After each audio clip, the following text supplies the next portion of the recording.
Hello दोस्तों, मैं doctor Ashok Yadav. दोस्तों, आज हम बात करेंगे ब्रेस्ट फीडिंग यानी स्तनपान के क्या क्या फ़ायदे होते हैं। पहले बात करेंगे बच्चे में क्या फ़ायदे होते हैं, फिर बात करेंगे मदर में क्या फ़ायदे होते हैं, फिर समाज को क्या फ़ायदे होते हैं। दोस्तों, माँ का दूध पिलाने से बच्चे, माँ और समाज तीनों को फ़ायदे होते हैं। पहला, बच्चे में क्या क्या फ़ायदे होते हैं। एक माँ अपने बच्चे के लिए सबसे अच्छा गिफ्ट जो दे सकती है वो ब्रेस्ट फीडिंग होता है। जो बच्चे ब्रेस्ट फीड पीते हैं उनमें इन्फेक्शन का चांस बहुत ही कम होता है, जैसे निमोनिया, डायरिया, इनके चांस कम होता है। इससे बच्चे की ग्रोथ बहुत अच्छी होती है, चाहे फिजिकल ग्रोथ हो चाहे मेंटल ग्रोथ हो, ओवरऑल ग्रोथ बहुत अच्छी होती है।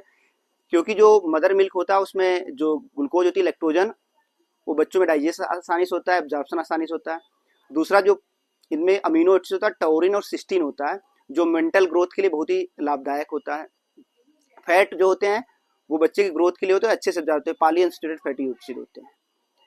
और शुरू के दूध जो पीला वाला होता है उसको कोलेस्ट्रम कहते हैं। कोलेस्ट्रम में बहुत ज़्यादा एंटीबॉडी होती हैं, वो इम्यूनोलॉजिकल फैक्टर होते हैं, तो इम्यूनिटी को बूस्टअप करते हैं, तो वो भी इन्फेक्शन में मदद करते हैं।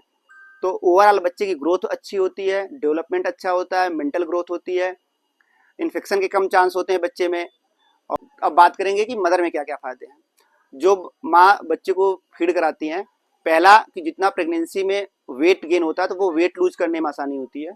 जो मदर फीड कराती हैं उनका क्या होता है, पीपीएच में जाने का कम चांस होता है कि जैसे ही बच्चे फीड करने लगते हैं तो ऑक्सीटोसिन रिलीज होता है। ऑक्सीटोसिन रिलीज होने की वजह से तो पीपीएच में जाने का जो ब्लीडिंग होती है डिलीवरी के बाद वो चांस कम हो जाते हैं। तीसरा, यूट्राइन इन्वोल्यूशन, जो यूट्रस की ग्रोथ हुई होती है उसको भी रिग्रेशन में मदद करता है। जो मदर ब्रेस्ट फीड कराते हैं उनमें पोस्टपार्टम डिप्रेशन, जैसे जब डिलीवरी के बाद डिप्रेशन के जो चांस होते हैं वो भी कम हो जाता है। जो मदर बच्चे को ब्रेस्ट फीड कराती है उनमें ओवरी का, ब्रेस्ट का कैंसर के कम चांस होते हैं। एक होता है जो मदर ब्रेस्ट फीड कराती है उसमें लैक्टेशनल एमेनोरिया, मतलब 6 महीने तक दोबारा प्रेगनेंसी होने के चांस नहीं होता, क्योंकि कोई कंट्रासेप्शन की जरूरत नहीं होती। अगला फायदा करेंगे कि बहुत ही आसानी से मिलता है, कोई पैसे नहीं लगते हैं। बच्चे और मदर की बॉन्डिंग बहुत अच्छी होती है ब्रेस्ट फीडिंग कराने से, तो इमोशनल डेवलपमेंट होता है। अब समाज को क्या फायदा होगा कि जैसे मैंने बताया कि इसका कोई पैसा नहीं लगता।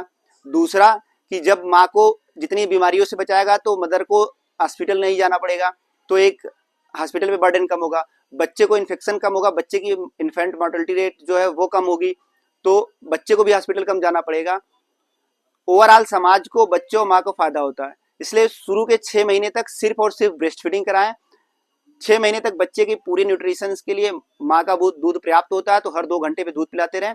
सिर्फ माँ के दूध में विटामिन D3 जो होता है वो पर्याप्त मात्रा नहीं होता, तो हर नियोनेट को 400 इंटरनेशनल यूनिट ऊपर से विटामिन D3 दे और माँ का दूध दें, उसके अलावा कुछ भी ना दें।